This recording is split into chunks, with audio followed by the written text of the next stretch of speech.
Pemirsa, pemusnahan barang bukti sabu seberat 1 kg dan nilai 750 juta rupiah tanpa diketahui pemiliknya dimusnahkan oleh Polres Lubuk Linggau dengan cara di blender.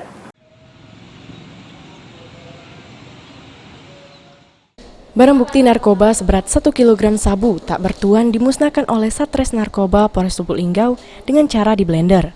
Pemusnahan dilakukan langsung oleh Kapolres Lubuk Linggau AKBP Harisandi, Kepala BNN Lubuk Linggau AKBP Himawan Bagus Riyadi, Kasat Narkoba AKP Henry, dan perwakilan instansi terkait lainnya.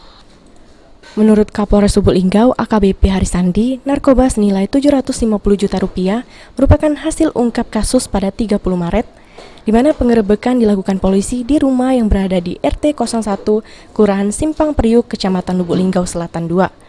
Yang diduga merupakan bandar narkoba, namun sayang pemilik rumah berhasil kabur dan hanya menemukan 1 bungkus narkoba. Lihat dari bungkusnya, ini dari Cina. Barangnya dari Cina? Iya, dari Malaysia.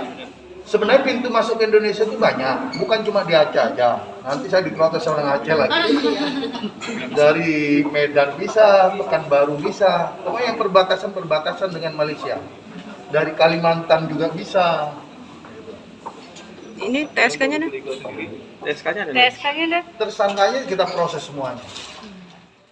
Pemusnahan dilakukan untuk menghindari hal-hal yang tidak diinginkan.